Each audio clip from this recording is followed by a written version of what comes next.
सुनना ही आ रहा है? ठीक है।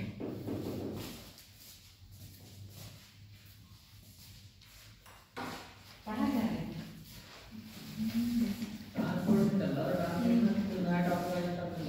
ट्रांसपोर्ट में क्या पढ़ा? रेल हो गया, रेल हुआ नहीं है ना? रेल में क्या बता दिया? रेल चल रहा था। रेल में क्या बताया? Vande Bharat express last topic बताया था।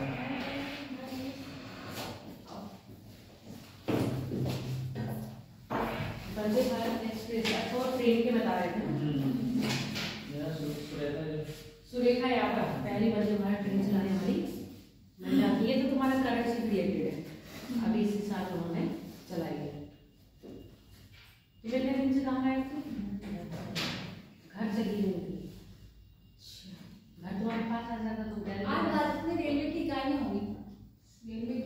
हाँ, रेलवे की इकाइयाँ हैं, यूनिट्स है ना, रेलवे की यूनिट्स बताने हैं, रेलवे के जोन बताने हैं, है ना। पहले रेलवे का कैसा था? डीजल आधारित था, कोयला आधारित था या बिजली आधारित था? पहले कोयला आधारित था, फिर बाद में डीजल आधारित, डीजल, फिर अब बत्ती से हो गया है। अच्छा, तो ये बत्ती से जो हुआ है, बत्ती से बत्ती लोग कहते हैं, तो एक्चुअली में बत्ती का मतलब क्या होता है? बत्ती होती है लैंप, नहीं, लाइट अलग होती है, बत्ती अलग होती है, बिजली अलग होती है। बत्ती क्या होती है? बत्ती जो दिए में हम लोग ऐसे लगाते हैं वो होती है बत्ती। भाई तो पता है। हाँ, जो लैंप में होती है ना उसको बत्ती कहते हैं ना, और गांव में इस बारे बत्ती जला दो कहते हैं ना। तो जब ये क्या है, आपका विद्युत है, आप विद्युत से चल रहे हैं ना। पहले डीजल थे, विद्युत, ये विद्युत से बन रहा है, इसके लिए तो विद्युत कैसे उत्पादित होती होगी? कैसे उत्पादित होती है?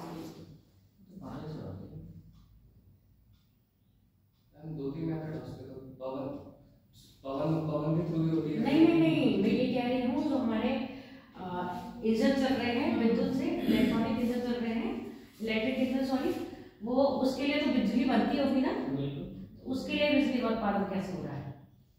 पावर प्लांट वगैरह लग रहा है, इसीलिए तो लगा है कि सप्लाई पूरी हो सके। सप्लाई पूरी हो सके घर में भी। फिलहाल अधिकतर हम जो बिजली सप्लाई कर रहे हैं वो किससे कर रहे हैं? सोलर पर। हाँ, एक तो सोलर पे डिपेंड हो गया हम लोग। सबसे अधिक डिपेंड अभी हुए ही नहीं अच्छी तरह। सोलर पे हो रहा है। हाँ, सिर्फ बढ़ रहा है हम लोग। हाँ, ये पता है हमें कि आगे जीवाश्म ईंधन तो खत्म हो रहा है, सोलर की तरफ सभी बढ़ रहे हैं, नए प्लांट लग रहे हैं, एमपी में लगे, गुजरात में लगे, काफी मेगावाट पे लगे। तो वो इसीलिए हो रहा है कि हम अब अपने जो नवीकरणीय स्रोत हैं उनको देखें। अभी किससे उत्पाद कर रहे हैं सबसे ज्यादा? वाटर से। पानी से हम कर तो रहे हैं, लेकिन अभी ये एग्जैक्टली नहीं पता मुझे किससे ज्यादा हो रही है। अभी भी हम कोयला आधारित तापीय विद्युत पर ज्यादा डिपेंड है, लगभग 49% के आसपास, है ना। उसके बाद हम जल के बाद फिर हम कह रहे हैं चलो पूरा इलेक्ट्रॉनिक आ जाता है, यानी कि अगर हमारे जो पेट्रोल इंजन चल रहे हैं उसमें भी तो वायुवरण आपके पर्यावरण को नुकसान पहुंच रहा है ना, पहुंच रहा है। अगर ये बिजली वाले हो रहे हैं तब पहुंच रहा है या नहीं? इसमें भी पहुंच रहा है, क्योंकि हम बिजली का उत्पादन भी कैसे कर रहे हैं? जल से कर रहे हैं, ताप से कर रहे हैं, थोड़ा बहुत नाभिक से कर रहे हैं। अगर हम नवीनीकरण में देखें जिसमें हमारी पवन ऊर्जा और सौर ऊर्जा आती है, उससे लगभग 10 से 11% ही अभी के तरह ऊर्जा का उत्पादन कर रहे हैं। अब भी फिर हम वही उन्हीं साधनों पर ही करें जिससे क्या हमारा वायुमंडल हो गया और दूषित हो रहा है। क्लियर हो गया ना ये बात? इसीलिए तो हम लोग फिर शिफ्ट हो रहे हैं किस पर?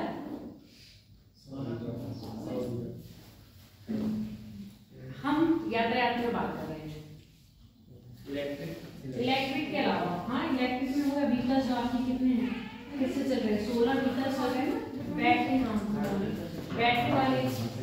अब बैटरी से ट्रेन चल सकती है क्या? हाइड्रोजन पर शिफ्ट है ना।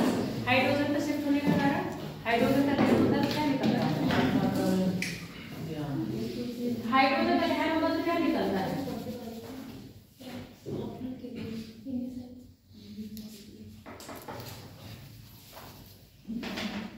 बताओ, हाइड्रोजन का दहन होगा, दोनों बहनें बताओ, हाइड्रोजन का दहन होगा तो क्या निकलेगा?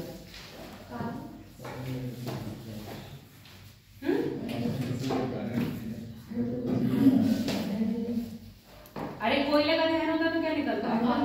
कार्बन निकलता है ना। पेट्रोल का दहन होगा तब क्या निकलता है? तब भी कार्बन निकलता है। ऐसे हाइड्रोजन का दहन होगा तो क्या निकलेगा? कार्बन ही निकलना चाहिए, सच में कार्बन ही निकलना चाहिए। बताओ, हाइड्रोजन का दहन होगा तो जल निकलेगा, हाइड्रोजन का दहन होगा तो क्या निकलेगा आपका? जल। इसीलिए हम किस पे शिफ्ट हो रहे हैं? हाइड्रोजन ईंधन पर। धीरे धीरे सारी चीज हाइड्रोजन ईंधन पर शिफ्ट हो रहे हैं ना, क्योंकि हाइड्रोजन ईंधन हमें आराम से भी मिल जाएगा और क्या है, वातावरण को भी नुकसान नहीं पहुंचेगा। भारत का जो 0 कार्बन उत्सर्जन है, मतलब नेट 0 तक पहुंचना लक्ष्य क्या है उसका? 2070 तक। चीन का? चाइना का? चाइना का बताओ।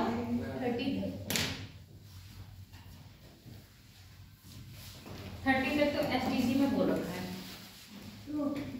है ना, एजेंडा 21 में बोला है ना। वर्ल्ड कार्बन एमिशन 2045 तक कम करना है। और इंडिया ने 70 तक का लक्ष्य। हाँ, चाइना ने 60 तक रखा है, 2060 तक। जबकि इंडियन रेलवे ने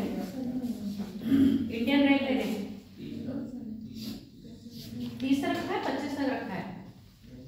इंडियन रेलवे ने पूरा विद्युतीकरण करने के लिए बोला है, यानी कि कोयले से शुरू होकर कहाँ पहुंच जाएंगे आगे? विद्युतीकरण। समझ में आ गया? तो जब आप रेलवे पढ़ रहे हो तो रेलवे का क्या है, कुछ उनके जो लक्ष्य है वो भी पता होने चाहिए।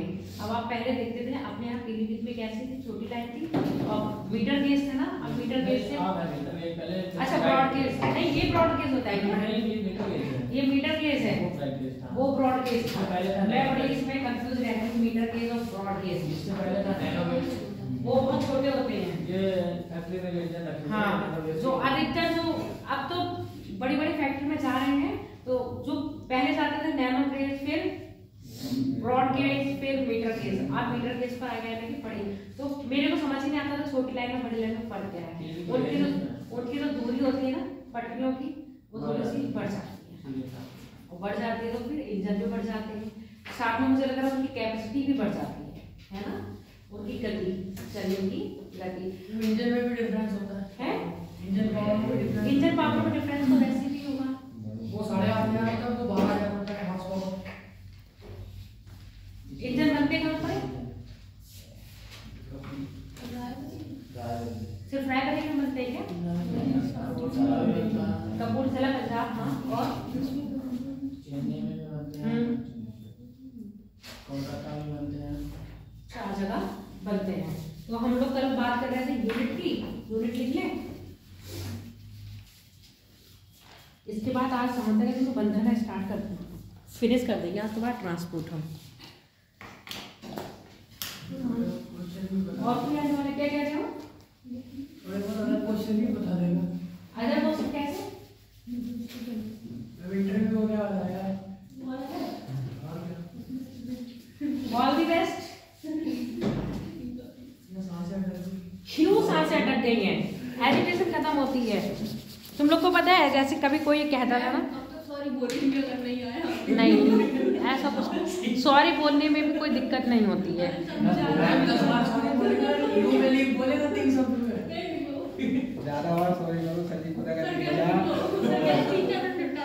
पता है, जो ज्यादा क्वेश्चन देता है ना उससे फिर ज्यादा पूछे जाते हैं।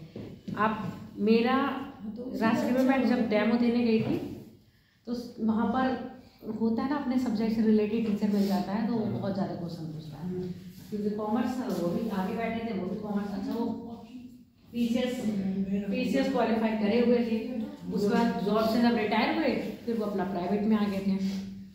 अब बैठे, अब हम तो कमरे में चले गए इंटरव्यू देने।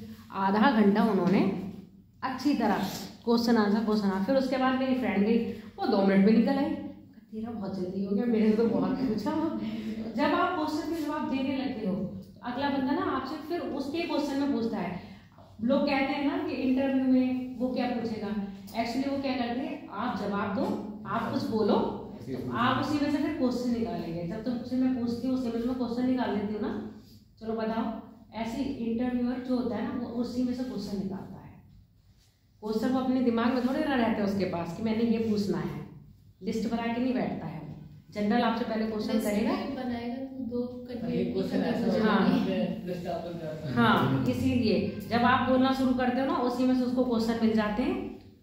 और नॉर्मल सबसे पहले बातें होती हैं जनरली, आपका नाम क्या है, आप कहाँ रहते हो, कहाँ से आए हो, आपका इंटरेस्ट किस में है, अच्छा आपका क्वालिफिकेशन या ना आपका एजुकेशन बैकग्राउंड क्या है, ये चीज़ें पूछी जाएगी, है ना, ये सब बताओगे।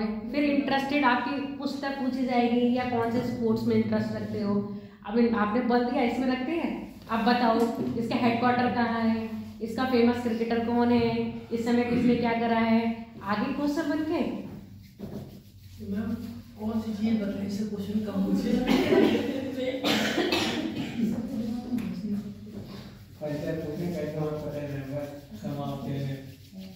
कल एडिट पढ़वा लिया था ना वो उत्पादन इकाइयों का, भारत में रेलवे की उत्पादन इकाइयां लिखो, पहले लिखो कारखाना।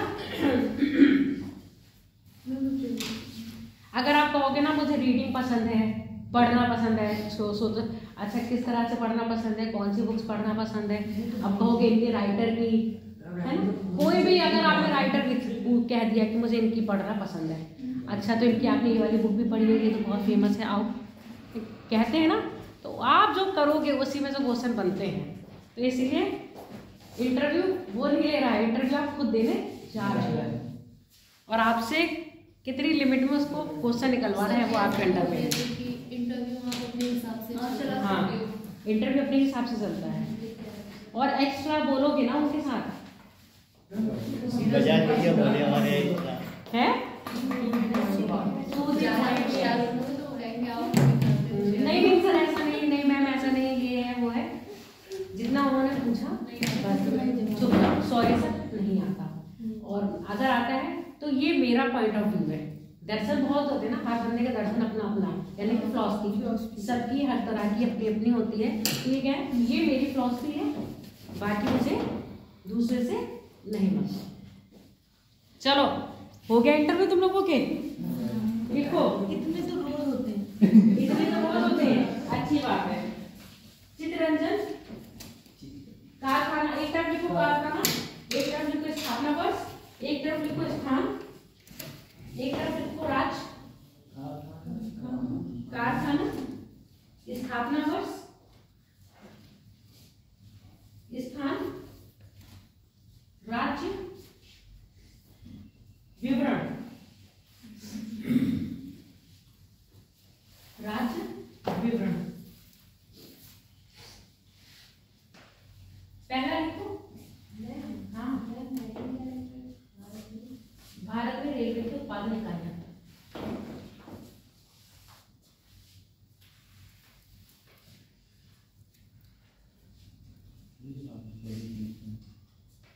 और हमेशा ना कभी भी इंटरव्यू देने जाओ जिसकी तैयारी करते हो हमेशा उसके लिए बोलना है कि मुझे ये चीज पसंद है,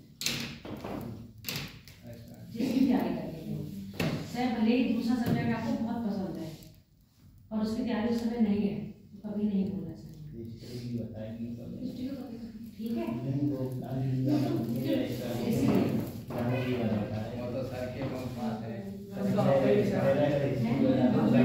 कोई भी बताओ,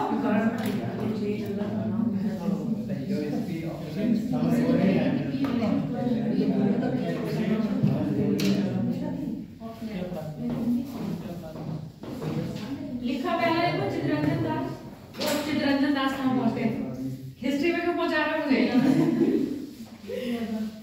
लिखो चित्ररंजन लोकोमोटिव, चित्ररंजन लोकोमोटिव, इसकी स्थापना 1950 में हुई है। लोगो मोटिव स्थापना हुई 1950 में। चरण एक तरफ लिखना कारखाना, लिखा हुआ है, तुम सोच रहे हो ना इसलिए मैं बोल रहा हूँ, मुझे लग रहा है सर का भी इंटरव्यू है। नहीं सर बज गए आ ही नहीं थे, लेकिन मैं आज ही दे देंगे इंटरव्यू, उसमें क्या देने, जो अच्छा वो बताएंगे, नहीं आएगा 1950 लिख लिया। राज स्थान लिखो चितरंजन, राज्य लिखो पश्चिम बंगाल, कहाँ बैठो आगे का देखो ये अपना चितरंजन लिख लिया, राज्य लिख लिया पश्चिम बंगाल। ये बंगाली विवरण में लिखो रेलवे विद्युत इंजन बनाने का सबसे पुराना कारखाना। ठीक है, मैं विवरण में क्या रेलवे विद्युत इंजन बनाने का सबसे पुराना कारखाना। अब यहाँ से क्वेश्चन कैसे बनेंगे, एक तरफ आपको दे दिए जाएंगे कारखाने के नाम, दूसरी तरफ दे दिए जाएंगे राज्य। ठीक है, राज्य नहीं दिए जाएंगे तो उनकी विशेषता दे दी जाएगी कि कौन से कारखाने में कौन सी विशेषता है, या फिर उनकी स्थापना वर्ष। तो यहाँ से कितने तरह के क्वेश्चन बनेंगे मैथ्स का फॉलोइंग में 4-5 तरह के क्वेश्चन बन जाएंगे। और अधिकतर आपके जो खान है, जो मतलब जो खनिज वाले पढ़ाए थे, और इससे पहले विद्युत उत्पादन पढ़ाया था, उससे पहले जलप्रपात पढ़ाए हैं, है ना। ये सब क्या है, इनमें सब आएगा आपका मैथ का फॉलोइंग में क्वेश्चन बनते हैं, कभी कथन और कारण से क्वेश्चन नहीं बनेंगे। अगला लिखो rail coach factory, rail coach factory कारखाना में लिखो rail coach factory. 1952 sir heading पर पाया था इकाइयां, भारत में रेलवे उत्पादन की इकाइयां।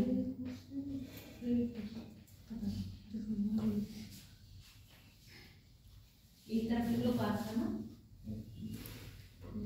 रेलवे उत्पादन की इकाइयां, एक तरफ लिख लो कारखाना, एक तरफ लिख लो स्थापना को स्थान, और हाँ ऐसे बनाओ स्थान राज्य, स्थान राज्य विवरण, यही छोटी छोटी को बनाओ ना। यहाँ कारखाना है, स्थापना लिख देना, स्थान भी छोटा होगा, राज्य में छोटा लिख लो, स्टेट करके। चलो राइटिंग बड़ी कर लो। चलो रेट को लिख लिया, 1952 लिख लिया, लिखो पेराम्बलूर,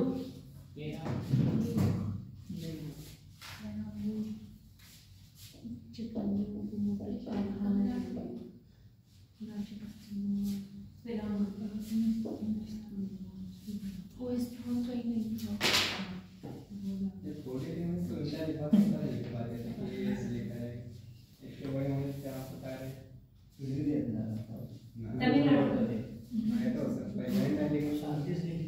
लिखो छोटे, पहले ना रियल ही बता रहे, डर लगता था। इमला की क्लास होती थी ना जिस दिन, उस दिन मुझे बहुत डर लगता था, हाँ आज इमला की क्लास है। अब मैडम इमला बोलती थी, इमला बोलो फिर इमला लिखती थी, मतलब इमला लिखना होता था, उसके बाद वो चेक करती थी, है ना, कि आपका व्याकरण सही लिखा है कि नहीं लिखा है। इमला वाली क्लास में वो क्लास मुझे आज भी याद है। हालांकि हम तो चीजें ऐसे से पढ़े हुए, गवर्नमेंट में तब इतनी अच्छी पढ़ाई तो होती ही नहीं थी रियली। आपका पता नहीं कैसा माहौल है गवर्नमेंट कॉलेज का उस जमाने में, अब अच्छा अब भी वैसे है। पर मुझे लगता है जिस टाइम पे हम लोग के फादर रहते थे, उस समय पढ़ाई अच्छी होती थी गवर्नमेंट, उस समय प्राइवेट नहीं थी। उस जमाने के लोगों की अगर आप इंग्लिश भी सुनोगे ना तो बहुत अच्छी। जो एम्प्लॉय होते हैं डर नहीं होता है नौकरी जाने का, जो हाँ। सिक्योरिटी ऐसा है, जॉब इसलिए वो ऐसे काम करते हैं। तमिलनाडु के लिए सवारी डिब्बों का निर्माण, तभी प्रीति जा रही है। सवारी डिब्बों का निर्माण विवरण में लिखना है। और यहाँ पर चार बजे राज जो विवरण नहीं बताया, राज तमिलनाडु में बता दिया, विवरण बता दिया है। यात्री कोच 1952 स्थान को लिखा है, राज्य लिखो तमिलनाडु, और विवरण लिख लो सवारी डिब्बों का निर्माण। अगला लिख लो रेल कोच फैक्ट्री, तीसरा रेल कोच फैक्ट्री, इसका रेल कोच फैक्ट्री इसकी स्थापना वही है, दो ही नाम है, रायबरेली में भी तो है ना।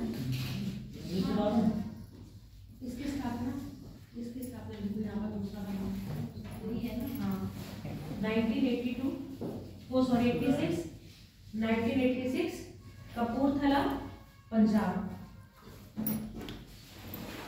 स्थान है कपूरथला, स्टेट है पंजाब। ये करता है रेल डिब्बों का निर्माण।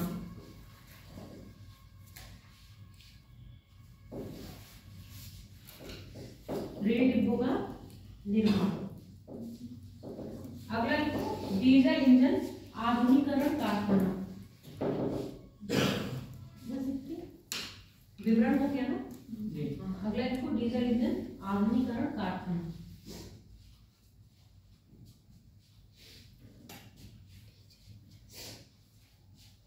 डीजल इंजन आधुनिकीकरण कारखाना 1981 पटियाला पंजाब।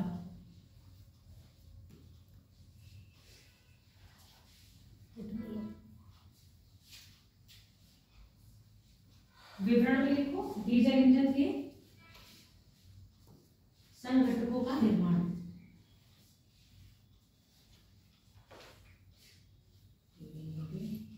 डीजल इंजन के संघटकों का निर्माण। पीछे वाली की संबोधन जो रेल कोच फैक्ट्री है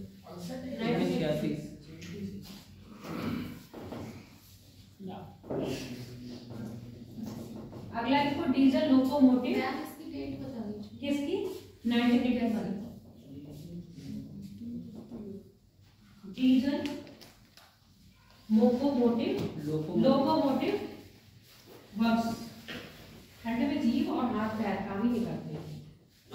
1961 वाराणसी। 1961 वाराणसी उत्तर प्रदेश। यहाँ क्या बन रहा है? डीजल इंजन व विद्युत सर्ट्स का निर्माण। डीजल इंजन व विद्युत सर्ट्स का निर्माण। हाँ, विद्युत सर्ट्स का निर्माण। क्या होता है? सर्ट्स मुझे खुद नहीं पता क्या होता है। सर्ट्स लिखना यहाँ पे जो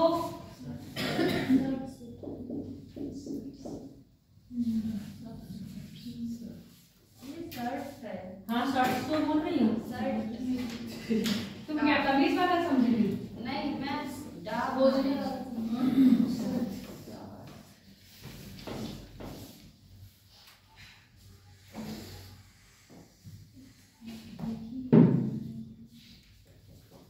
ये हो गया तुम्हारा कंप्लीट।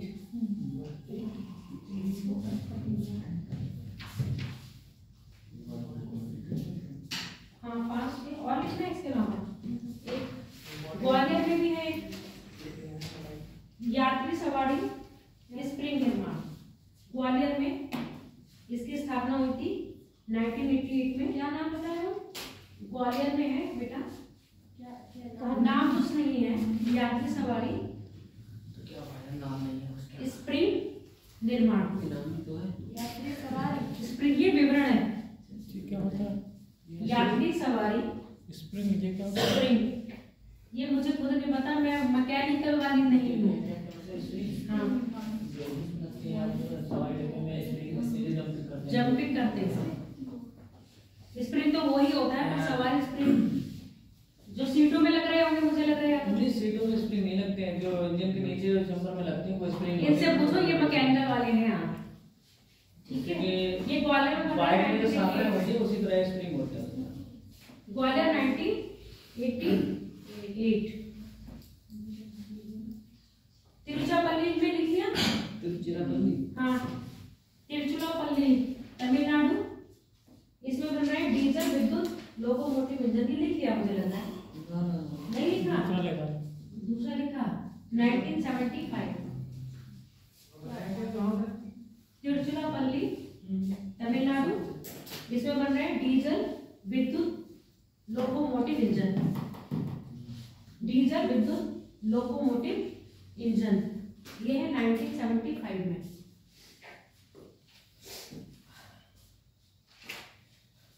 एक और लिख लो, येलाहंका। येलाहंका,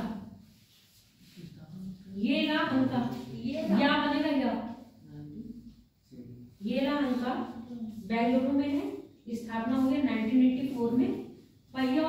पहिया होता है। ये ना उनका पहिया और धुरी संयंत्र स्थापना हुई है इसकी। पहिया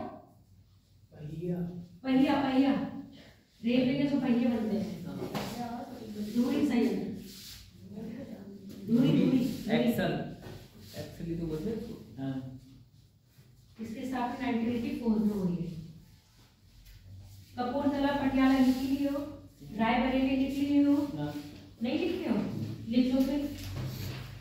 बाटा अनुकूलित रेलवे कोच फैक्ट्री, पूरा नाम रेलवे कोच फैक्ट्री है, ठीक है, पर ये कौन से वो बनाता है? बाटा अनुकूलित रेलवे कोच फैक्ट्री, जिसकी स्थापना 2012 में हुई है। रायबरेली उत्तर प्रदेश, स्थापना 2012, रायबरेली उत्तर प्रदेश।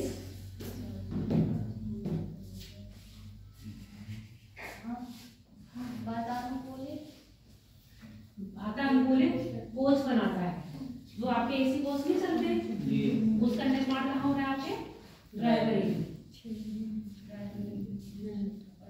उत्तर प्रदेश, स्थापना 2012, वातानुकूलित कोच बनाता है, ठीक है। यहाँ से वातानुकूलित काटो, यहाँ पर ले लीजिए, यहाँ से वो आ जाएगी विशेषता कौन से बना रहा है।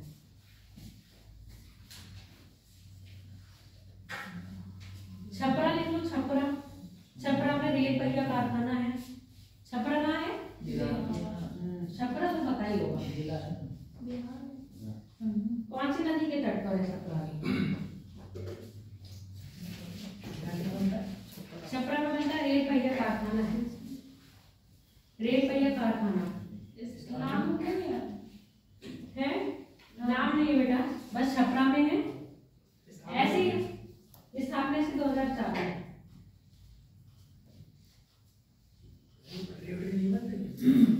एशिया का सबसे पुराना रेल वर्कशॉप जमालपुर, कहाँ पर है जमालपुर? अब बताओ। जमालपुर नहीं तो छपरा का होता है, गंगा और घाघरा के संगम पे। जमालपुर बिहार में है। और जबलपुर का है? जबलपुर मध्य प्रदेश।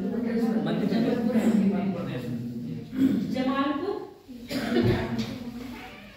एशिया का सबसे पुराना वर्कशॉप है। स्थापना उसकी हुई थी 1862, 1862। जबलपुर तो जॉन है ना, जॉन है जबलपुर, हाँ जबलपुर में जोन है, गोरखपुर में भी जोन है, कलकत्ता में भी जोन है, और उधर आसाम में भी है, प्रयागराज में भी है। जबलपुर पश्चिम मध्य रेलवे का है। हाँ। पश्चिम मध्य रेलवे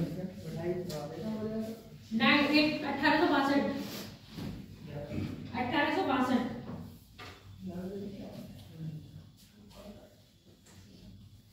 अब लिख लो भारत के रेलवे जोन।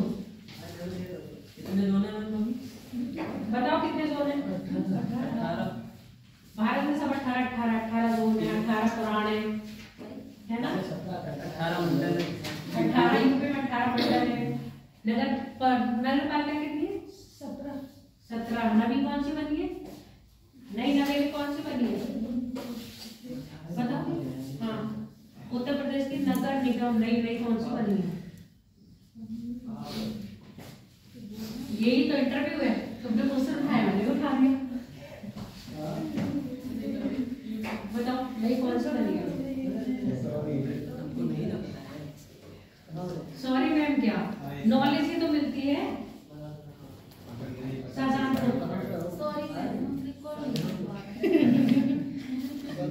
जिले कितने हैं यूपी में?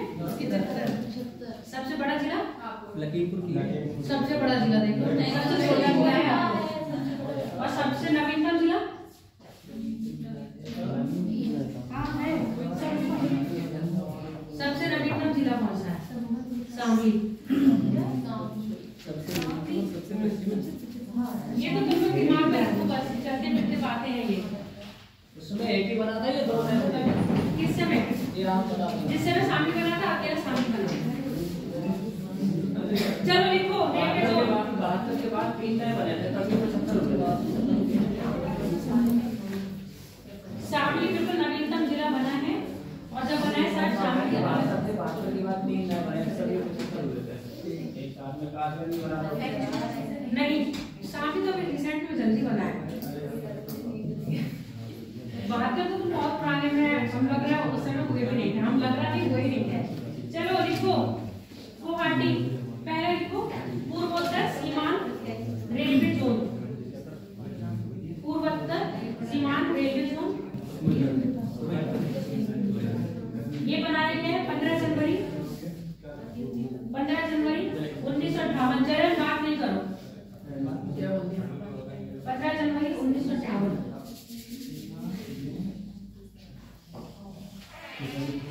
गुवाहाटी असम, हाँ गुवाहाटी असम। असम की कैपिटल क्या है?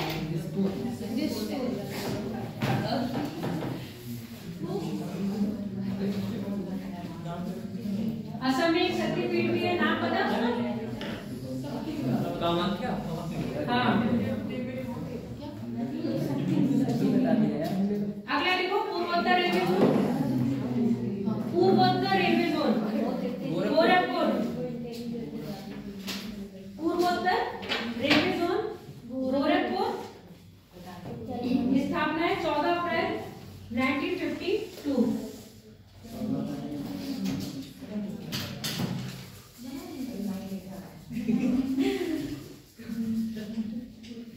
माइक की जरूरत नहीं पड़ेगी, लाउड स्पीकर की जरूरत पड़ेगी। 1952 पड़ेगी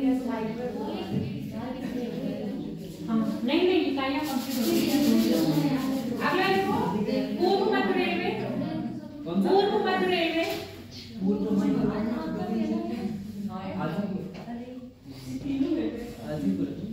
पूर्व मध्य रेलवे, हाँ हाजीपुर 1 अक्टूबर 2002, 1 अक्टूबर 2002।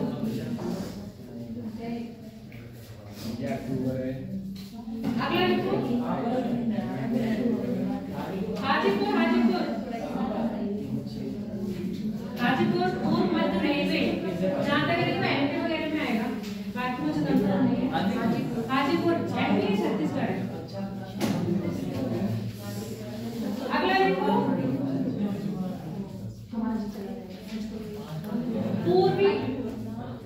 पूर्व तटीय रेलवे, पूर्व तटीय रेलवे, बात मत करो। पूर्व तटीय रेलवे भुवनेश्वर 1 अप्रैल 2003। पूर्व तटीय रेलवे 1 अप्रैल 2003।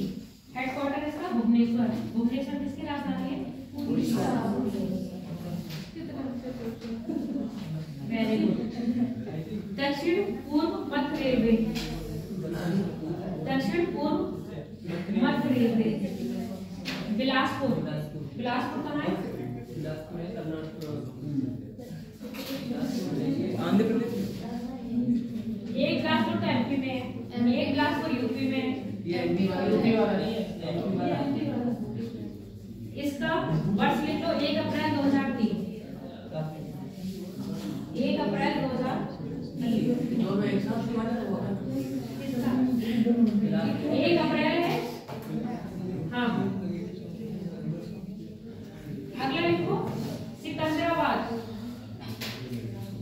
दक्षिण मध्य रेलवे, हाँ दक्षिण मध्य रेलवे। सिकंदराबाद तेलंगाना। इसका है 2 अक्टूबर 1966, 2 अक्टूबर 1966। दक्षिण मध्य रेलवे है, हेडक्वार्टर सिकंदराबाद। दक्षिण रेलवे का हेडक्वार्टर चेन्नई। तुम लोग को कितना समझाऊं, समझ में आएगा, बोलने से कोई फायदा नहीं। दक्षिण रेलवे 14 नवंबर 1951।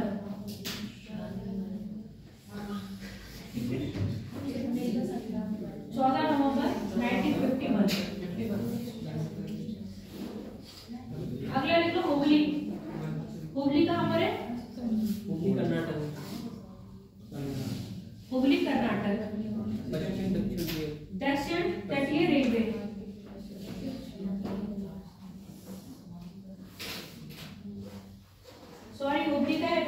पश्चिम रेलवे, पश्चिम कर लेना, दक्षिण पश्चिम रेलवे हुबली कर्नाटक। स्थापना हुई इसकी 1 अप्रैल 2003 में। 1 अप्रैल 2003 में 3 बने हैं, एक बिलासपुर वाला, एक भुवनेश्वर वाला, एक हुबली वाला। अगला लिखो दक्षिण तटीय रेलवे विशाखापट्टनम 2019। दक्षिण तटीय रेलवे विशाखापट्टनम 2019।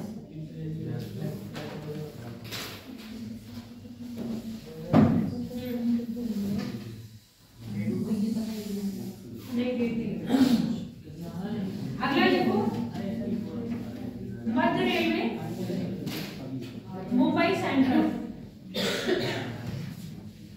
मध्य रेलवे मुंबई सेंट्रल 5 नवंबर 1951।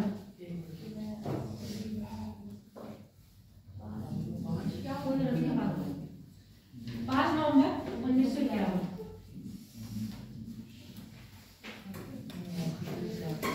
चर्च गेट मुंबई, ये पश्चिम रेलवे में आता है। पश्चिम railway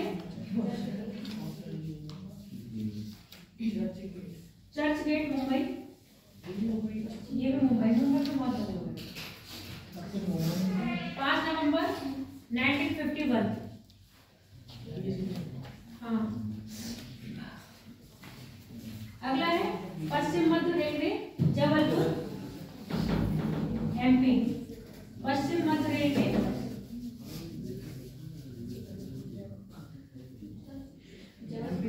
MP Jabalpur. Bilaspur MP में आता है, पर ये वाला बिलासपुर एमपी में है। एक बिलासपुर एमपी में भी है, और ये बिलासपुर एमपी में आता है या नहीं आता है। इसकी भी स्थापना 1 अप्रैल 2003। अगला लिखो उत्तर पश्चिम रेलवे जयपुर 1 अक्टूबर 2002। उत्तर पश्चिम रेलवे जयपुर 1 अक्टूबर 2002। 2002। उत्तर रेलवे का हेडक्वार्टर नई दिल्ली में। स्थापना हुई 14 अप्रैल 1952 में। 14 अप्रैल 1952। उत्तर मध्य रेलवे हेडक्वार्टर प्रयागराज इलाहाबाद में। उसके बाद दिल्ली बोला, उत्तर रेलवे का हेडक्वार्टर दिल्ली में। स्थापना हुई 1952। उत्तर मध्य रेलवे इसका हेडक्वार्टर प्रयागराज।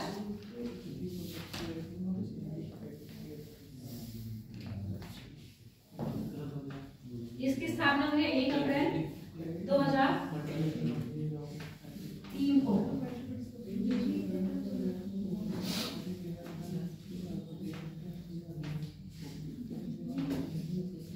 भारत में सबसे पहले मेट्रो कहाँ चली थी? कब चली थी?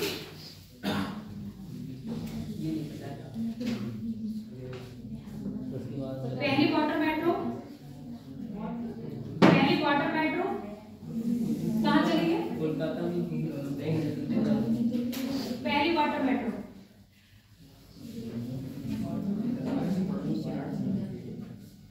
भारत में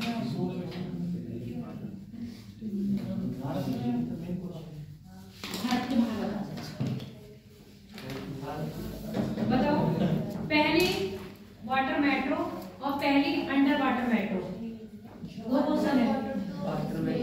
पहली वाटर मेट्रो कहाँ चली है? भारत की। और पहली अंडर वाटर मेट्रो कहाँ चली है? भारत की।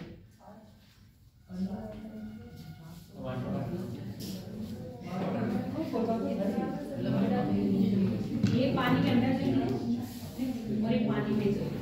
पहली वाटर मेट्रो चली है बेंगलुरु में, पहली अंडर वाटर मेट्रो चली है आपकी कोलकाता में, और चली है कलकत्ता से हुबली।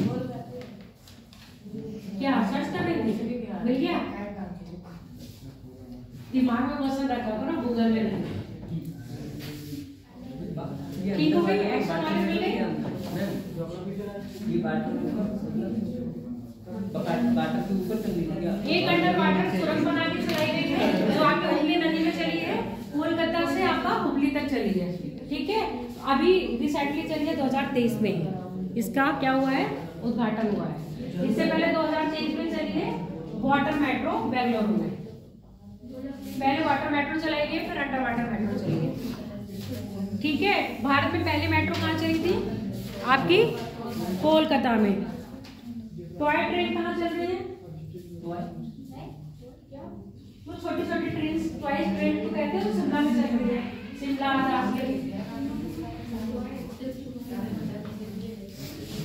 देखे हो कि नहीं देखे हो? वो गाना तो देखा होगा ना, मेरे सपनों की रानी कब आएगी तू? नहीं देखा, सुना है तो देख लेना। उस ट्रेन में जो आपकी हीरोइन है, जिस ट्रेन में बैठी है उसको टॉय ट्रेन कहते हैं, जो आपकी कहाँ है, दार्जिलिंग में। ठीक है, और ये यूनेस्को की साइड में कल वाली मूवी कौन सी वाली, तारों के नीचे वाली।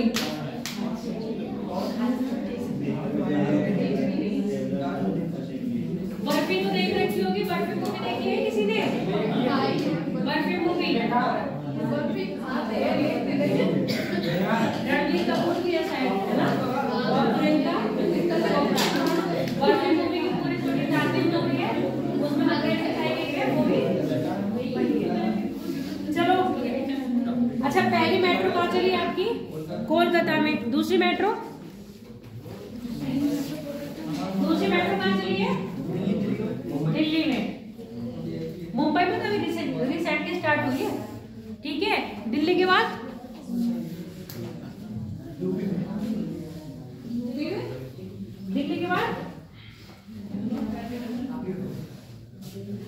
मुंबई, जयपुर, देन उत्तर प्रदेश।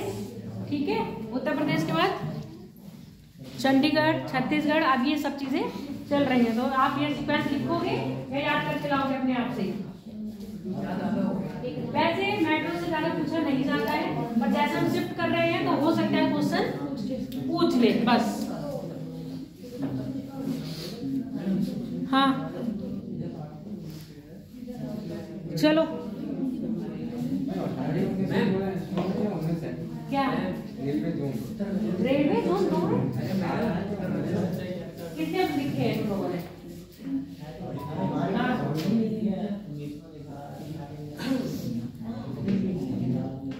कहाँ बनाया है?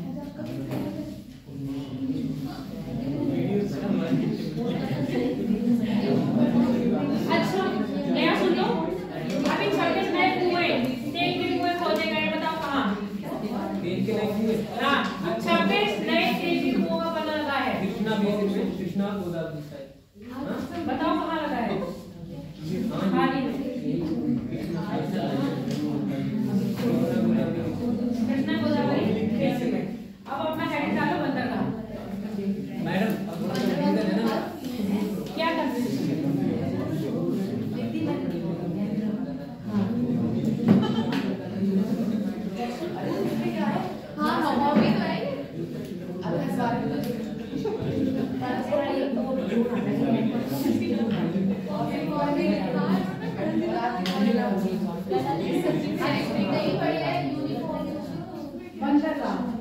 बंदरगाह की जरूरत नहीं पड़ती। क्या सोच बजा रहे हो?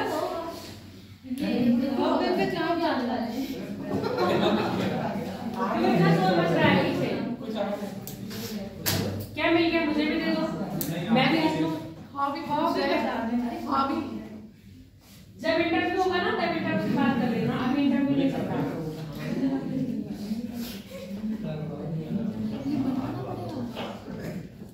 बना लो बंदरगाह भारत की।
12 सार्वजनिक है और एक प्राइवेट है।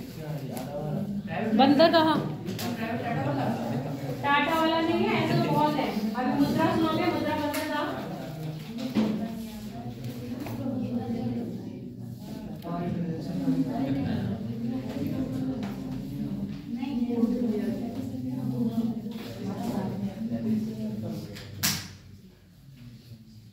भारत के प्रमुख बंदरगाह।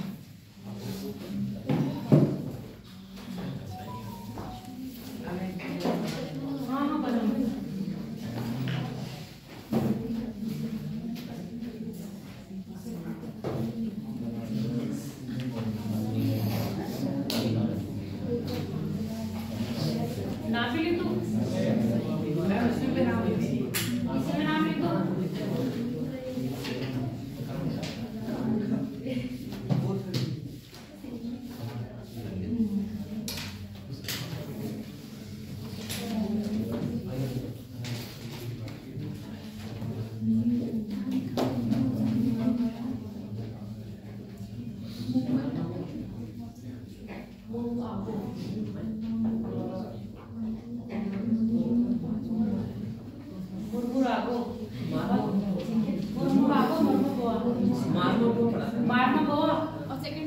गोवा आगो है, गोवा नहीं आगो है इसका नाम। कहीं गोवा है, कहीं आगो है, तो फिर आएगा नहीं, मैं बोल दूंगी तुमसे।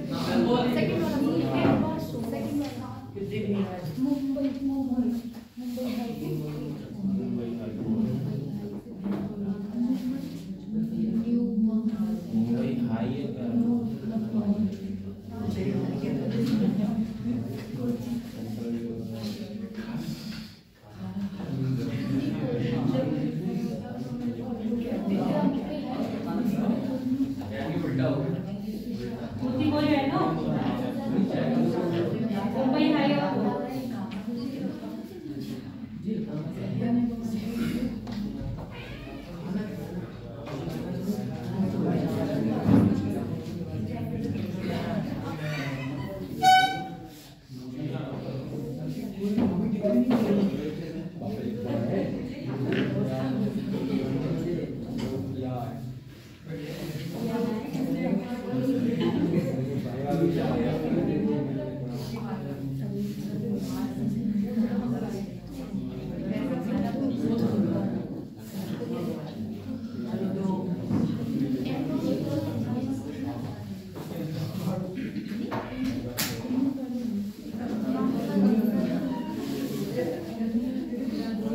पहला है कांडला, दूसरा है मुंबई हाई। पहला कांडला गुजरात में, तीसरा न्यावा सेवा। नाम बता देंगे। न्यावा सेवा,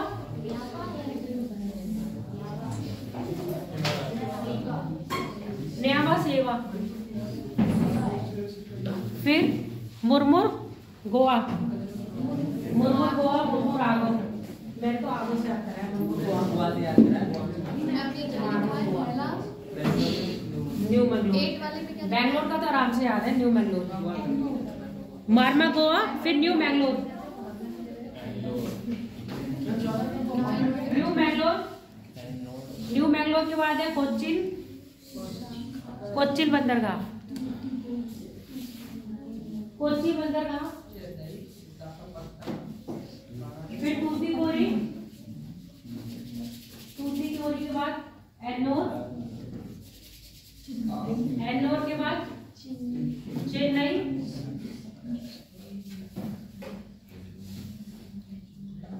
न्यू मैंगलोर। हाँ, न्यू मैंगलोर, न्यू मैंगलोर के बाद है आपका कोच्चि। मालदीव नहीं आ रहा, पारादीप, पारादीप के बाद हल्दी।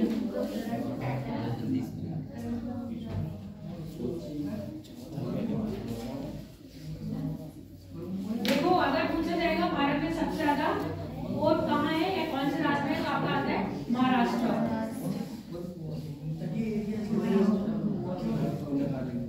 लगभग 55-52 के आसपास।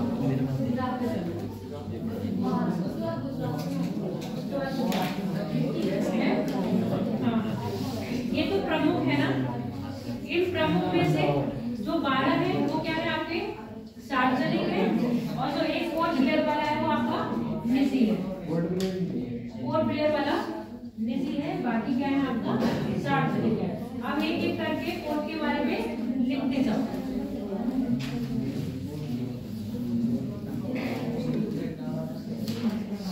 अब ये बताओ सॉरी, ये जो हमारे फोर्थ का विकास हुआ है किसने किया गया है? फोर्थ का विकास क्यों किया गया है?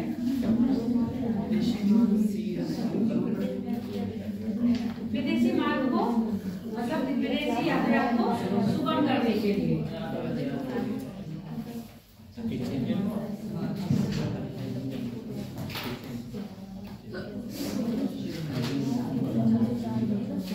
पहला लिख लो कांडला। कांडला का नाम परिवर्तन करके क्या कर दिया है?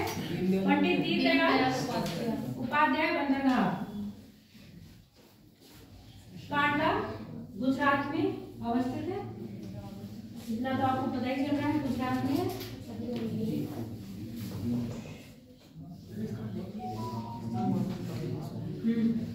इसी के पास कराची वाला है, कराची का, कराची कह रहे, कराची। भारत का प्रथम मुक्त व्यापार क्षेत्र स्थापित किया गया।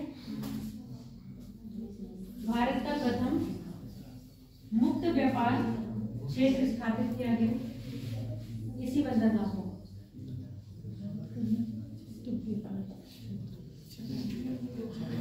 4 अक्टूबर 2017 को नाम परिवर्तित कर क्या कर दिया गया? पंडित दीनदयाल बंदरगाह। पंडित दीनदयाल बंदरगाह। उपाध्याय लगाना चाहो तो लगा दो, कोई दिक्कत। 4 अक्टूबर 2017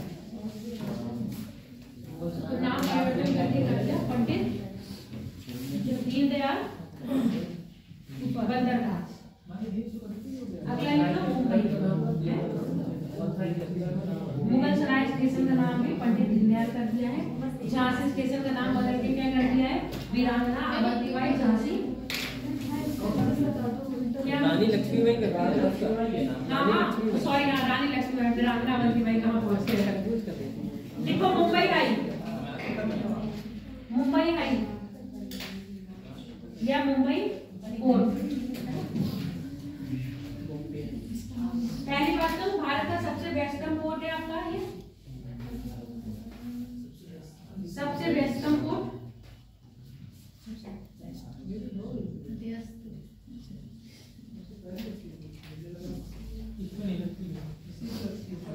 और सबसे बड़ा, सबसे व्यस्तम और सबसे बड़ा। मुंबई कौन से द्वीप पे स्थित है?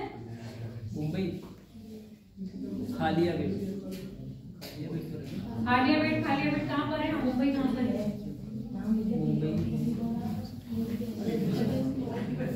बताओ मुंबई कौन से द्वीप पर स्थित है?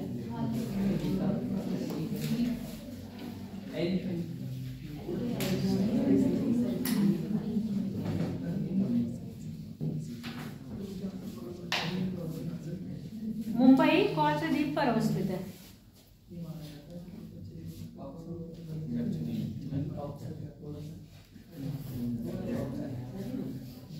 थोड़ा सा ऑप्शन कैसे दें? चलो आलिया, खादिया, ठीक है, एलिफेंटा। 5 से दे दो, कितने तुम बताओ? 4 दे दो। 2 दे दो। वसीम थी, ठीक है। एक तो तुम लोग ऑप्शंस बना देते हो, मुझे खुद नहीं समझ में आता है कौन सा ऑप्शन बनाओ। सालसेट हो गया, और आलिया हो गया, और एलिफेंटा हो गया। 4 हो गए। सालसेट थी। और निम्न में से सबसे ज्यादा आबादी पूछी जाएगी तो कौन से द्वीप की होगी? हाँ, ये द्वीप के नाम जो मैंने बोल दिए हैं, इन्हीं द्वीपों में सबसे ज्यादा आबादी वाला द्वीप पूछूंगी तो किसकी होगी?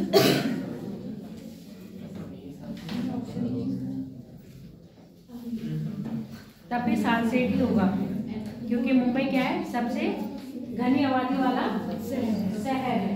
घनी आबादी वाला शहर है तो इस द्वीप की भी आबादी क्या होगी, सबसे ज्यादा घनी होगी। भारत का सबसे बड़ा और क्या है, सबसे व्यस्त बंदर कहाँ है आपका, मुंबई बंदर कहाँ है। यहाँ से जो मुख्य चीजें क्या करी जाती हैं,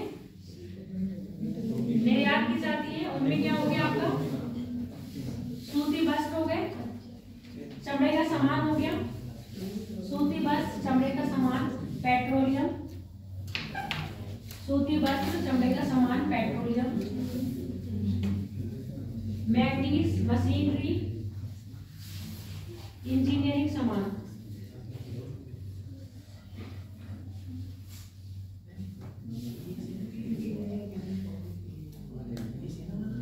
नहीं, ये बजट की होती है, सेना से लगती है, तो सेना की होती है, तो नॉर्मली हम लोग खाते हैं। ये सारे किसके लिए, यहाँ पे ट्रेड के लिए हैं। जितने भी ये बंदरगाह हैं ट्रेड के लिए इस्तेमाल करे जाते हैं, जिसमें से आपके कोचीन और चेन्नई और विशाखापट्टनम, ये जो है यहाँ पर सेना का कोचीन देश से आपके बनते हैं। ये जो है कोचीन या गोवा है, यार्ड बनते हैं कोचीन यार्ड, गोवा यार्ड, यहाँ से सीधे विशाखापट्टनम, चेन्नई, अधिकतर ये वाले जो है ना, ये सेना की। अगला लिखो, न्यावा सेवा। न्यावा सेवा मुंबई हाई का न्यावा सेवा, मुंबई हाई का दबाव कम करने के लिए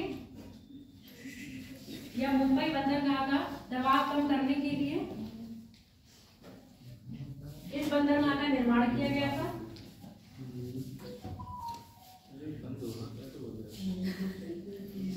इस बंदरगाह का निर्माण किया गया था।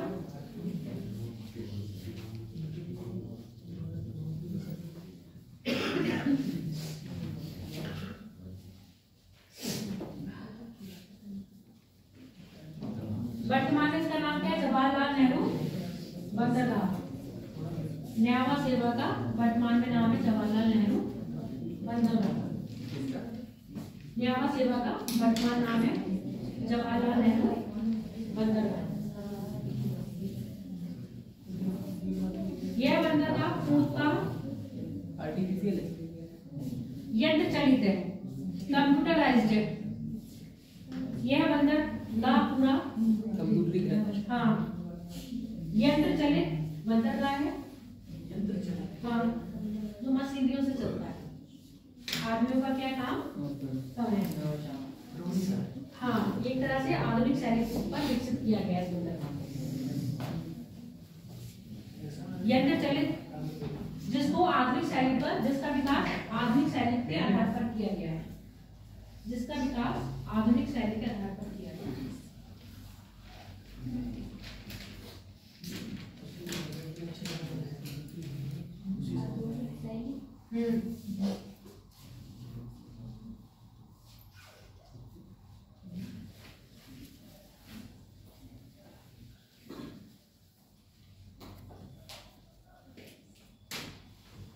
इसे देश का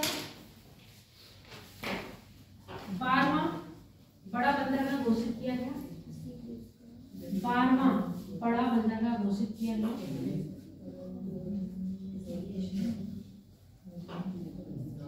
यह भारत का विशालतम कंटेनर बंदरगाह है। यह भारत का विशालतम कंटेनर बंदरगाह है।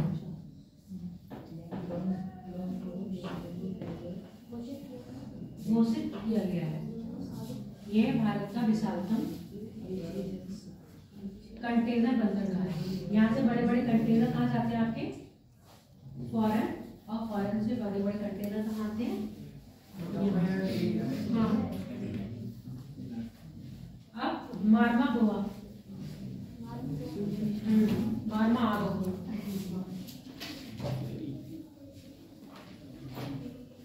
मारमा गोवा। ये ज्वारी नदी, गोवा ज्वारी नदी के किनारे है ना, और गोवा की राजधानी कौन सी नदी के किनारे है? मांडवी। मांडवी। ज्वारी नदी पर नया पुल बना है ना अभी, सबसे बड़ा पुल बनाया गया है ज्वारी और मांडवी।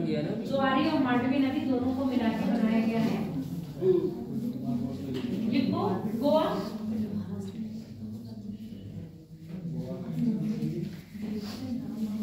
मतलब ये जो इसका नाम है ज्वारी नदी के मुहाने पे बना है, ज्वारी नदी के मुहाने पे बनाया गया है। यह बंदरगाह ज्वारी नदी के मुहाने पे बनाया गया है।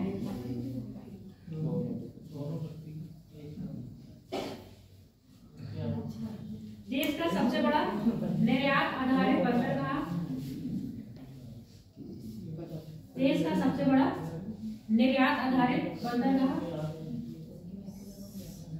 किसी मूवी देखी है? अब ये मत कहना मैडम मूवियां बहुत बताती हैं। कौन सी सबसे बड़ा निर्यातक बंदरगाह? नहीं नहीं, सिद्धार्थ की आई थी, सिद्धार्थ मल्होत्रा की और श्रद्धा कपूर की थी। नाम बताइए। हाँ विलन, एक विलन मूवीज के नाम याद रहते हैं, एकदम स्टोरी आ जाता है। उसमें जो कोट्स वगैरह दिखाए गए हैं उसकी शूटिंग हुई है गोवा में, है ना। उसमें जो कोट्स दिखाए गए हैं वो अधिकतर कहाँ के दिखाए? गोवा के। और जब वो कोट्स देखोगे तो वहां पर अधिकतर क्या दिखेगा? लौह अयस्क दिखेगा। अधिकतर क्या दिख रहा है आपका? लौह। तो यहाँ से जो गोवा का पोर्ट है ना, वहां से जो आपका एक्सपोर्ट किया जाता है वो क्या करा जाता है? लौह। समझ में आ गया? गोवा का जो बंदरगाह है उसका प्रयोग करते हैं लोहा निर्यात के लिए। लिखो, देखते हैं। जापान में लौह अयस्क का ही निर्यात होता है। इस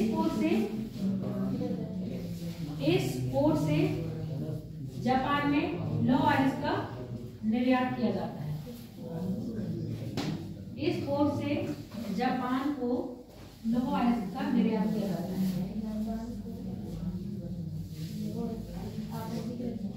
ठीक है, हाँ आपूर्ति लिख लो।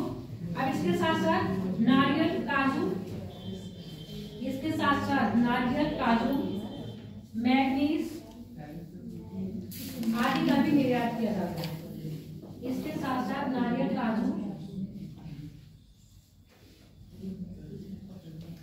काजू, उर्वरक, खनिज, मैग्नीज, उर्वरक, खनिज, मैग्नीज आदि का भी निर्यात किया जाता है।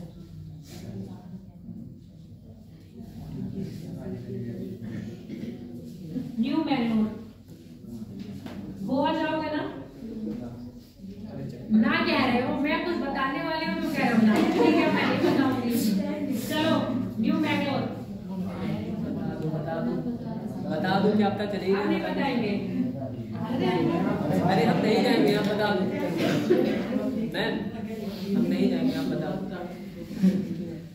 नहीं जाओगे तो रहने दो, बताने दो। अरे भाई जाएंगे, आप जैसा हो वैसा करो। यहाँ से न्यू मैंगलोर से मुख्यतः लौह अयस्क,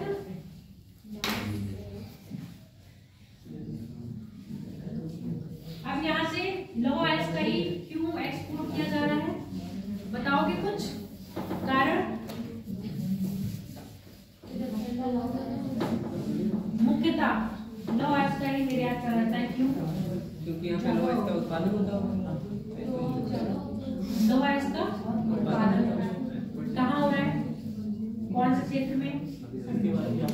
कर्नाटक तो बताइए, कर्नाटक में पड़ रहा है ये वाला धारवाड़ की चट्टानें पाई जाती हैं। चलो अब धारवाड़ की चट्टानों में भी कौन किस में पाया जा रहा है? कहाँ है ये लौह अयस्क की खान?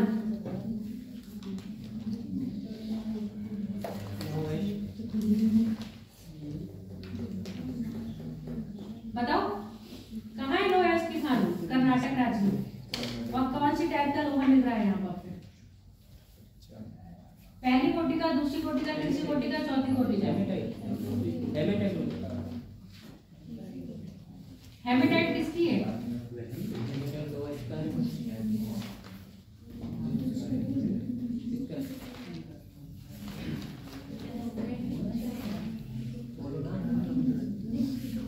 बताओ कौन से टाइप का लोहा मिल रहा है?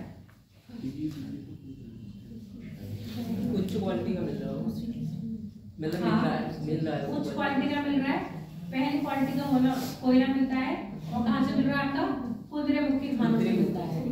ठीक है, यही पुनर्मुखी खानों से जो लोहा मिल रहा है उसी को हम एक्सपोर्ट कर रहे हैं। पता था मैडम, किसी ने नहीं बताया। ये उसकी दक्षिणी साइड की चोटी भी है ना। इसके साथ साथ ग्रेनाइट, लकड़ी, मछली, चंदन का तेल आदि निर्यात किया जाता है। अब लिख लो कोच्चि बंदरगाह। चंदन का तेल बहुत महंगा होता है, चंदन की लकड़ी भी तो बहुत महंगी होती है।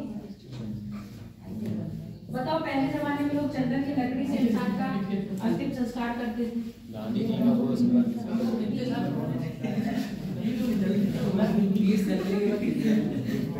अब चंदन की लकड़ी देखने को भी नहीं मिलती।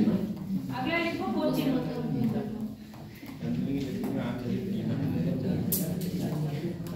इसे अरब सागर की रानी कहा जाता है। इसे अरब सागर की रानी कहा जाता है। कोच्चि बंदरगाह।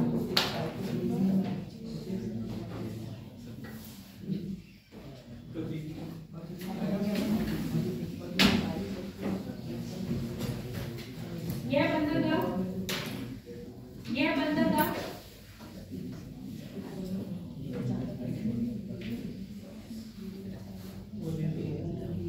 वेलिंगटन द्वीप पर है। कभी कभी आपको द्वीप और राज्य मिलाने को भी आ जाते हैं। कौन सा द्वीप कौन से राज्य में? आर्यभट्ट कौन से राज्य में पड़ रहा है? केरल। आर्यभट्ट गुजरात में। और आपका सालसेट और वसीम महाराष्ट्र में।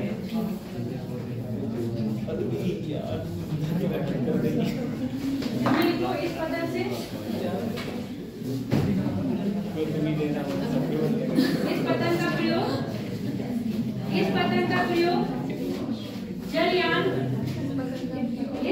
का प्रयोग जलयान तथा पेट्रोलियम शोधनशाला। इस पदन का प्रयोग जलयान तथा पेट्रोलियम शोधनशाला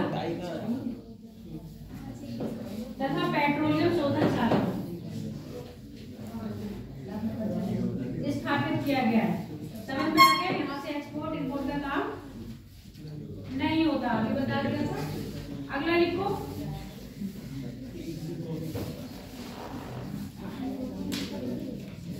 तूतीकोरी।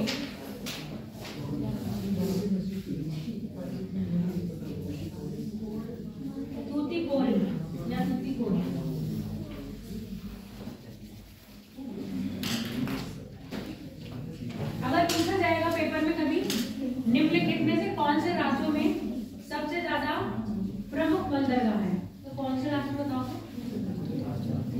सर्वाधिक संख्या प्रमुख बंदरगाहों की कौन से राज्य में?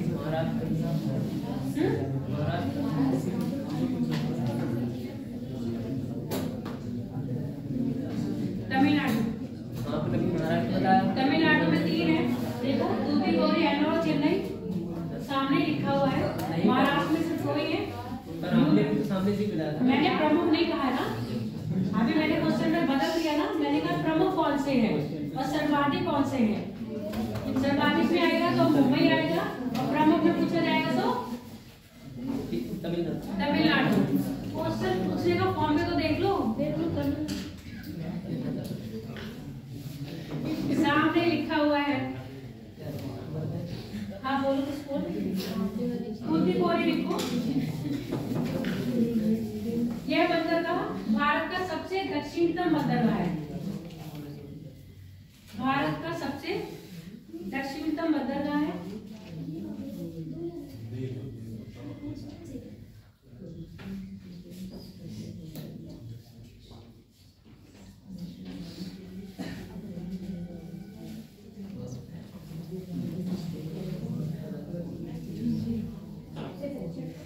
बंदरगाह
छोटी नाव से क्या करते हैं, ये सामान का आदान प्रदान करते हैं।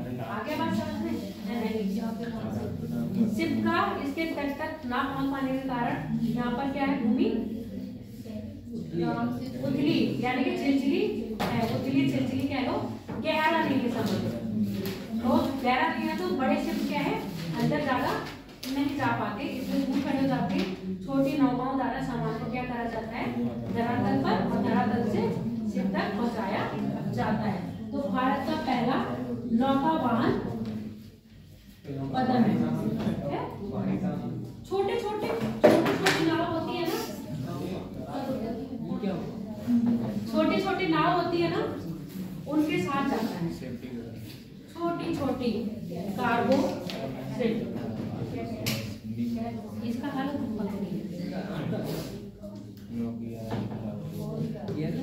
अगला लिखो, लिख लिया इसमें।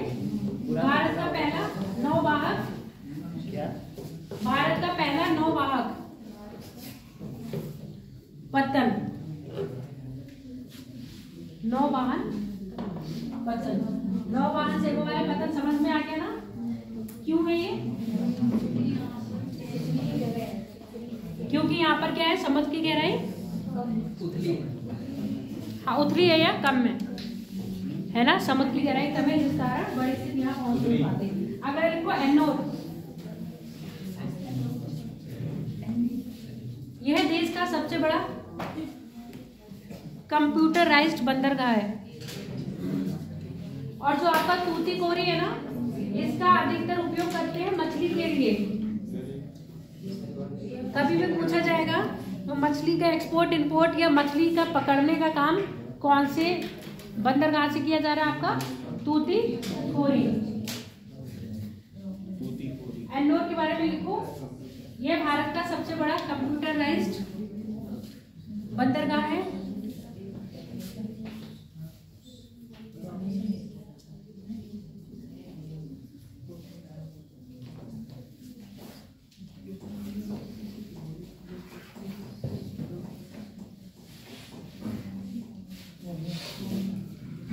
इसका दूसरा नाम है कामराज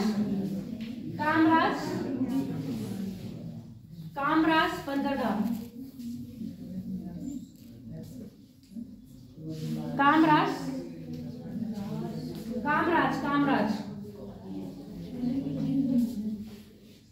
कामराज बंदरगाह। अगला लिख लो, चेन्नई बंदरगाह।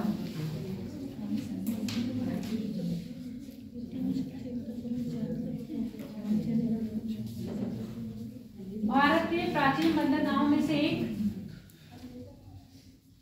कृत्रिम बंदरगाह है। भारत के प्राचीनतम बंदरगाहों में से एक कृत्रिम बंदरगाह है। प्राकृतिक बंदरगाह और कृत्रिम बंदरगाह में अंतर पता है तुम लोगों को? बताओ क्या है? मानव का कैसे और प्राकृतिक कैसे, बताओ। हाँ बताओ ना, सुन रही हूँ। प्राकृतिक बंदरगाह प्रकृति का ज्यादा इस्तेमाल है और जो आर्टिफिशियल होता है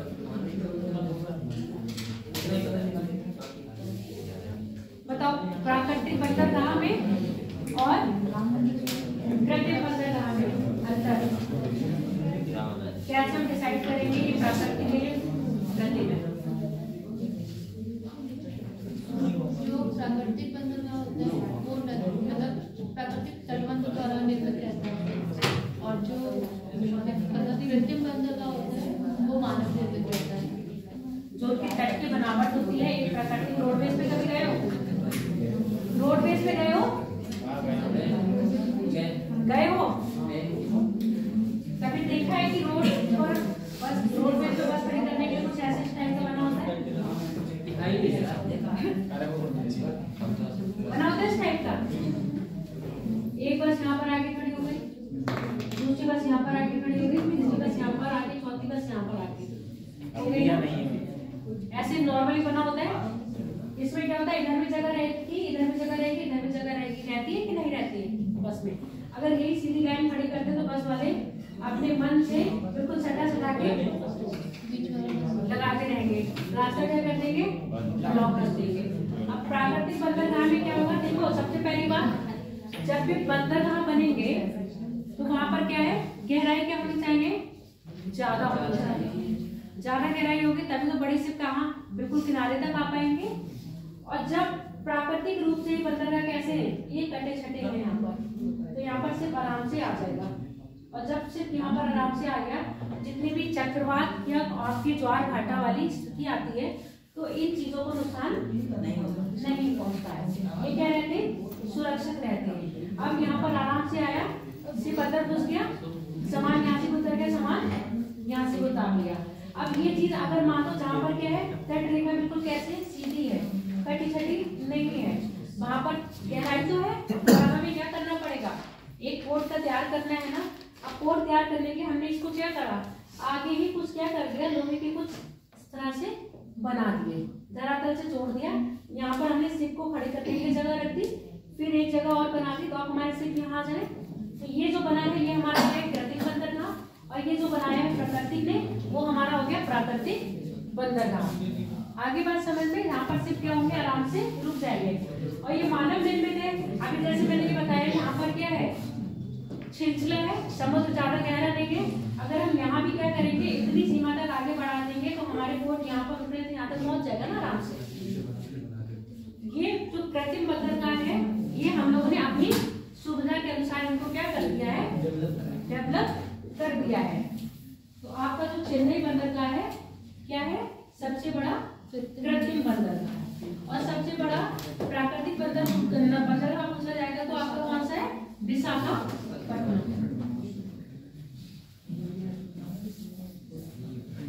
देखो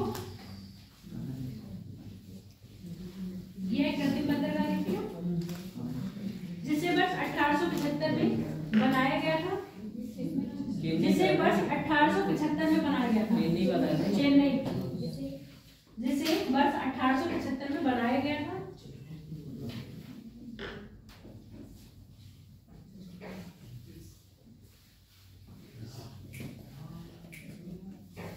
यहाँ पानी की कमी के कारण, समझ रहे हो ना, यहाँ का समुद्र कैसा होगा, कम गहरा, यानी कि छिलछिला होगा। पानी की कमी के कारण बड़े जहाज यहाँ नहीं पहुंच पाते थे।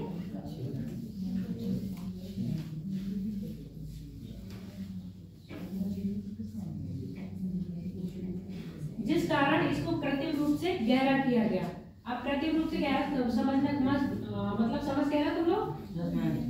आगे क्या करना, प्लेटफॉर्म को आगे बढ़ा दिया, जिससे क्या हो गया, हमारा प्लेटफॉर्म शिप तक पहुंच गया और बड़े शिप तक आराम से हमारी क्या हो गई, पहुंच हो गई।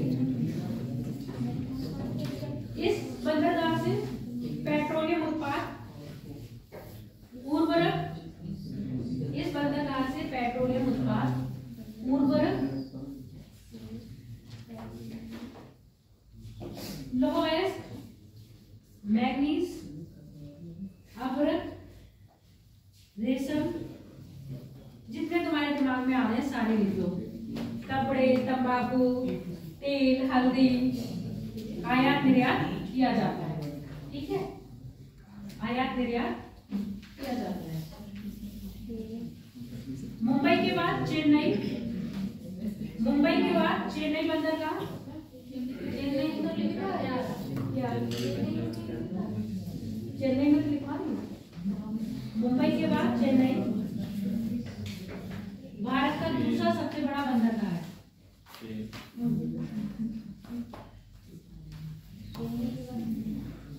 भारत का दूसरा सबसे बड़ा, और समुद्र तल की जो औसतन गहराई नापी जाती है वो भी कहाँ से नापी जाती है, आपके चेन्नई बंदरगाह से।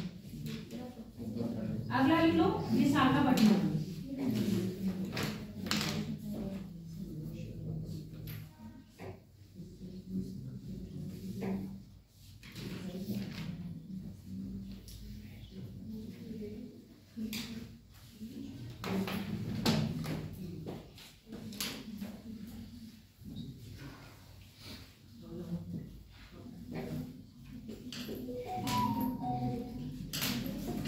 इस बंदरगाह में विशाखापट्टनम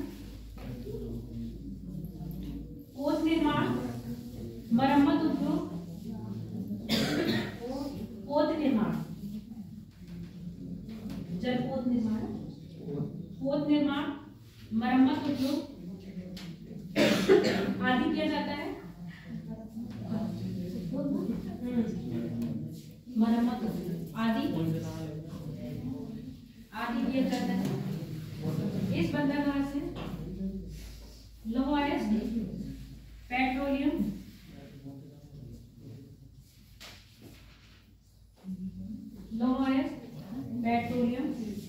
उर्वरक, चमड़ा लकड़ी आदि का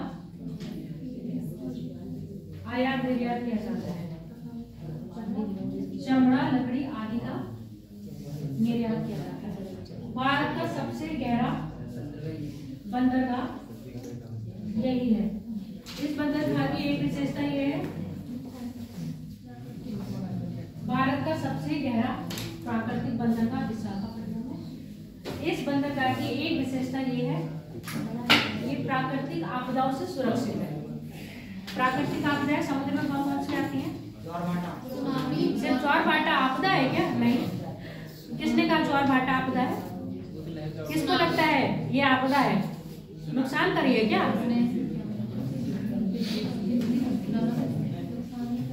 ज्वार भाटा नुकसान करता है? आपदा किसको बोलते हैं? है ना, जो नुकसान करे। और समुद्र में आने वाली आपदाएं कौन सी है? सुनामी, चक्रवात। अब मैंने बोला कि ये जो आपदा क्या है, विशाखापट्टनम बंदरगाह है पहला प्राकृतिक रूप से यानी कि जो क्या होगा, आपको प्राकृतिक आपदाओं से सुरक्षा प्रदान करेगा। जो आपका विशाखापट्टनम बंदरगाह है, मानो ऐसे है ये, जैसे ये बंदरगाह बना हुआ है यहाँ पर, इसके बीच में एक क्या है, द्वीप है। तो इसकी क्या करता है? रक्षा करता है। जो उसकी रक्षा करता है, द्वीप का नाम है, फिलहाल भूली हुई हूँ, नाम बहुत सुंदर है, नहीं श्रीहरिकोटा नहीं है, नाम बहुत सुंदर है, एलिफेंटा तो नहीं है, डॉल्फिन ऐसा करके कुछ नाम है, जिस साइड की मुझे बिल्कुल भी याद नहीं आ रहा है। एग्जाम में पूछा जाता है कि विशाखापट्टनम बंदरगाह कौन सी चट्टान द्वारा सुरक्षित महसूस करता है। इसकी स्थिति ये है कि ये आपका क्या है, भारत का तट है, और ये आपका क्या है, विशाखापट्टनम बंदरगाह है। इसी के बीच में क्या है, ये एक चट्टान है जो उसको क्या करती है, प्राकृतिक आपदाओं से सुरक्षित रखती है। जब नाम याद आ जाएगा तो मैं आपको बता दूंगी। साइड लाइन बोल दिया तो हो गए? नहीं अभी नहीं, इधर पास कर दिया, बाकी अपने पास ही रख लेते हो, पास कर दिया करो, लगा के विशाखापट्टनम बंदरगाह लिखना होगा। अब लिख लो पारादीप।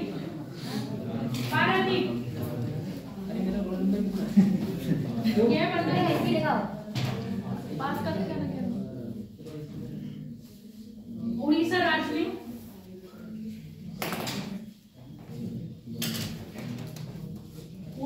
में महानदी के मुहाने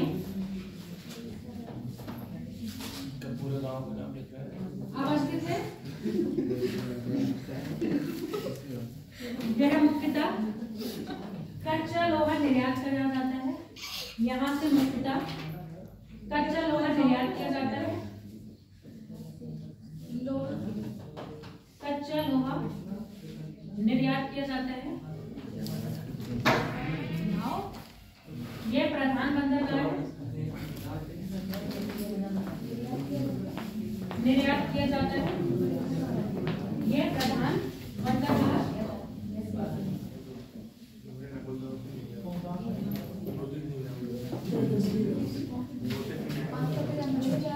निर्यात किया जाता है। ठीक है, इसका पोत आश्रय सबसे गहरा है। इसका पोत आश्रय जहाँ पर पोत को क्या करते हैं, स्टे करते हैं, वहां पर क्या है, सबसे गहरा है। पोत आश्रय सबसे गहरा है। अब लिख लो कोलकाता हल्दिया।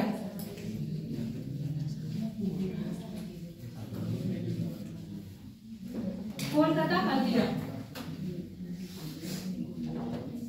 यह बंदरगाह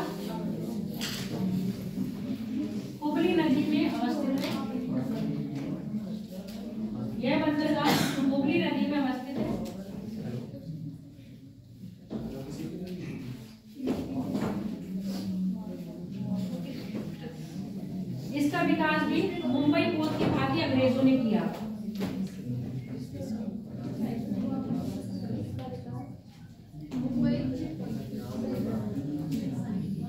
ये जो पंजीकृत वाले इनके नाम से है, इनका पंजीकरण नहीं होता, पंजीकरण होता है।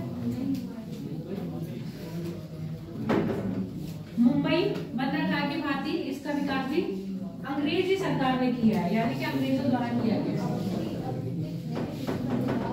इसका निर्माण भी मुंबई की भांति अंग्रेजों ने किया है।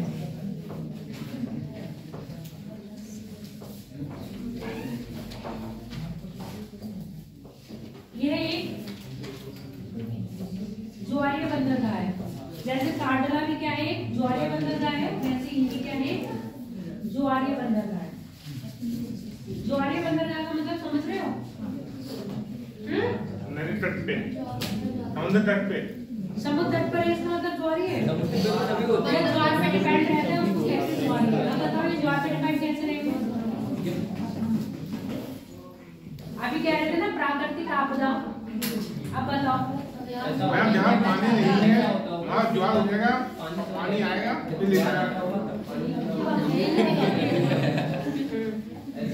कैसे? मतलब इसमें पानी पर्याप्त नहीं रहता होगा, ज्वार आ जाएगा तो पानी पर्याप्त होता होगा, तभी इसका मतलब जब सिर्फ आगे यहाँ खड़े हो गए, सुनते जाओ। अब ये बेचारे इंतजार कर रहे हैं किसका? ज्वार के आने का। जब ज्वार आएगा तो पानी का लेवल बढ़ जाएगा, जब पानी का लेवल बढ़ेगा तो यहाँ पर क्या हो जाएगा, समुद्र गहरा हो जाएगा। ये सिर्फ तभी यहाँ पर जाएंगे और क्या करेंगे, सामान उतारेंगे। जब आटा आएगा तो पानी चला जाएगा पीछे, फिर ये सिर्फ क्या करेंगे, ज्वार का इंतजार करेंगे। ऐसे एक्सपीरियंस में आपको बताते रही हूँ। जब आप गंगा सागर जाते हो कहाँ से, कोलकाता, तो वो भी सिर्फ क्या होता है, उनकी टाइमिंग भी किस पर डिपेंड करती है, आपके ज्वार भाटे पर। जब ज्वार आएगा तभी आपके सिर्फ चलेंगे, और जब ज्वार नहीं आएगा तो आपके सिर्फ नहीं चलेंगे। रीजन समझ में आ रहा है क्यों?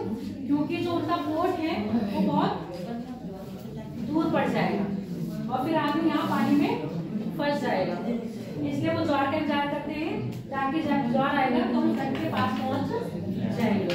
इसलिए इसको क्या कह रहे हैं, हम ज्वारीय बंदरगाह कह रहे हैं। तो कहीं कहीं पर क्या होता है, आपकी ज्वार की स्थिति भी लाभदायक होती है। कांडला बंदरगाह भी क्या है, ज्वारीय बंदरगाह, और कोलकाता हल्दिया बंदरगाह भी क्या है, एक ज्वारीय बंदरगाह है।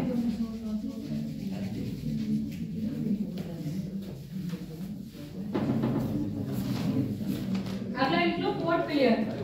अरे वीडियो में देख करते हो। अगला है पोर्ट पिलियर, लास्ट, बस ये लास्ट है। हाँ, पोर्ट पिलियर अंडमान निकोबार।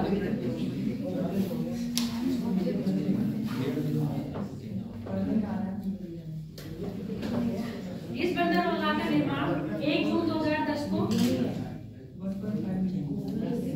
इस बंदरगाह का निर्माण 1 जून 2010 को, 1 जून 2010 को इस बंदरगाह को बड़े बंदरगाह की श्रेणी में सम्मिलित किया गया था। 1 जून 2010 को इस बंदरगाह को बड़े बंदरगाह की श्रेणी में सम्मिलित किया गया था।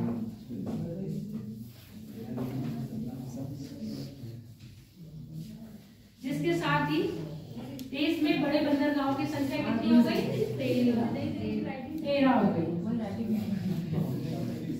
इस बंदरगाह का प्रबंधन, इस बंदरगाह का प्रबंधन मेजर पोर्ट अधिनियम के अंतर्गत, मेजर पोर्ट अधिनियम के अंतर्गत पोर्ट ट्रस्ट ऑफ इंडिया द्वारा किया जाता है। पोर्ट ट्रस्ट ऑफ इंडिया द्वारा किया जाता है। इस समय मंत्री कौन है, जहाज रानी। मंत्री कौन है, नितिन। ठीक है, ये आपका हो गया है। जो बच रहा है वो क्या बच रहा है, आपका आंतरिक जल।